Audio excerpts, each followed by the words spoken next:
Okay, let's dive right into this explainer. Have you ever actually stopped to wonder why your everyday waking life feels so ordered? I mean, especially when you compare it to the absolute unhinged chaos of your dreams. Well, today, we're unpacking a really groundbreaking theoretical framework by researcher John Cantillo. And honestly, it completely flipped how we think about consciousness.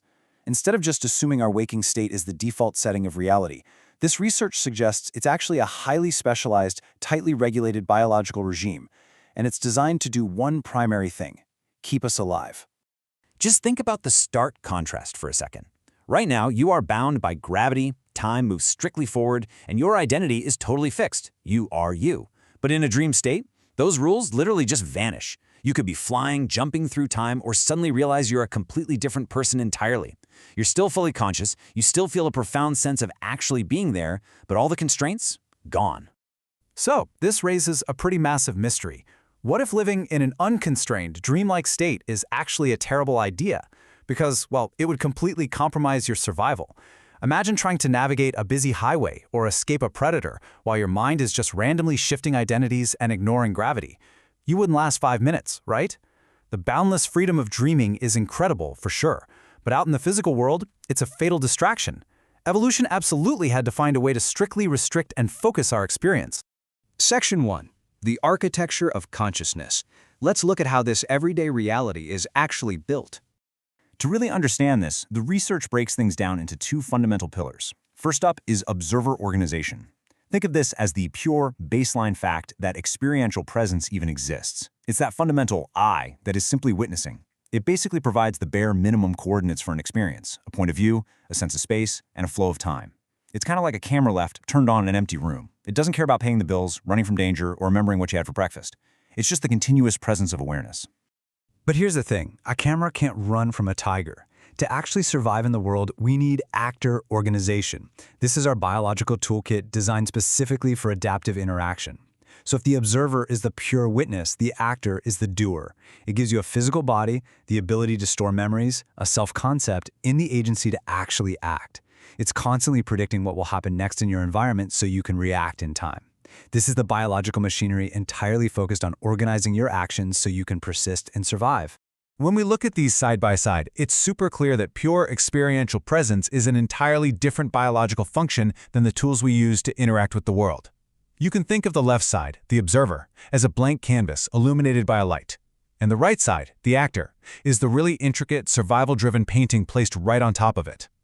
Our ordinary waking consciousness isn't just one or the other. It's the incredibly tight, specialized integration of both of these things. Moving to Section 2, the power of survival localization. Let's see exactly what locks these two systems together to keep you breathing.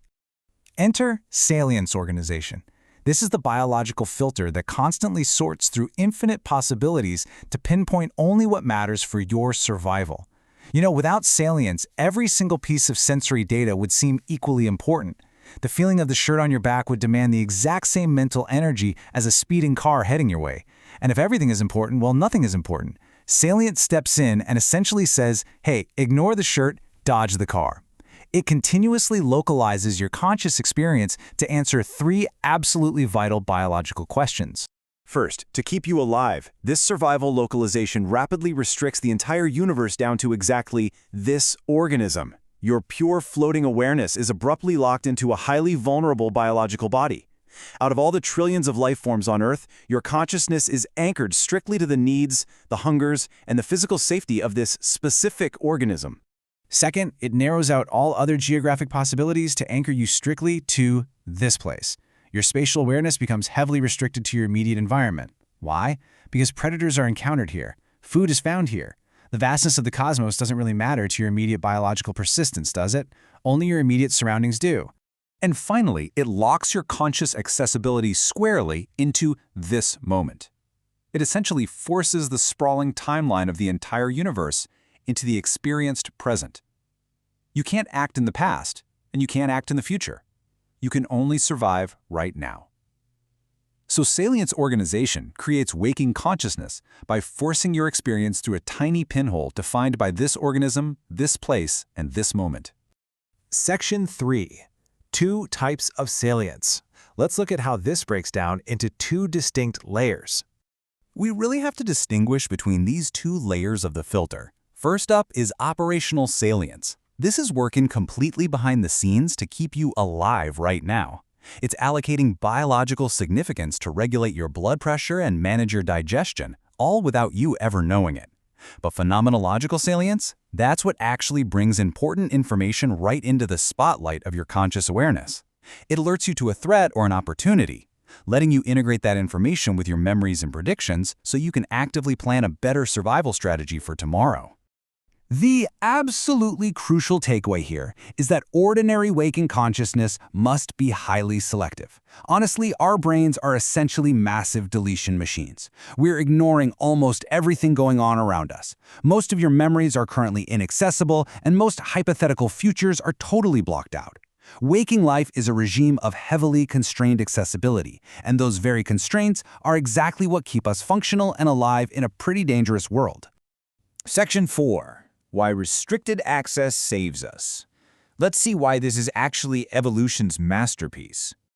The source material arrives at a really profound realization here. The deepest achievement of evolution wasn't necessarily creating consciousness itself, but rather regulating and localizing it to save our lives. People always talk about the hard problem of consciousness, right? Like how dead matter magically creates subjective experience. But what if experiential presence is just a fundamental property that already exists?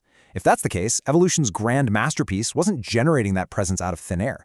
It was building the incredibly complex actor organization and salience networks to harness, constrain, and focus that presence. Also, a highly vulnerable creature could actually persist. So I'm going to leave you with this provocative thought to ponder. Instead of waking consciousness being the default state of the universe, is it actually just the ultimate biological survival filter?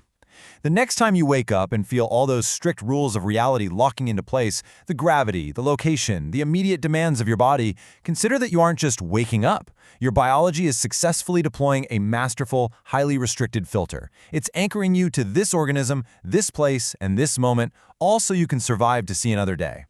Kind of completely changes how you look at reality, doesn't it?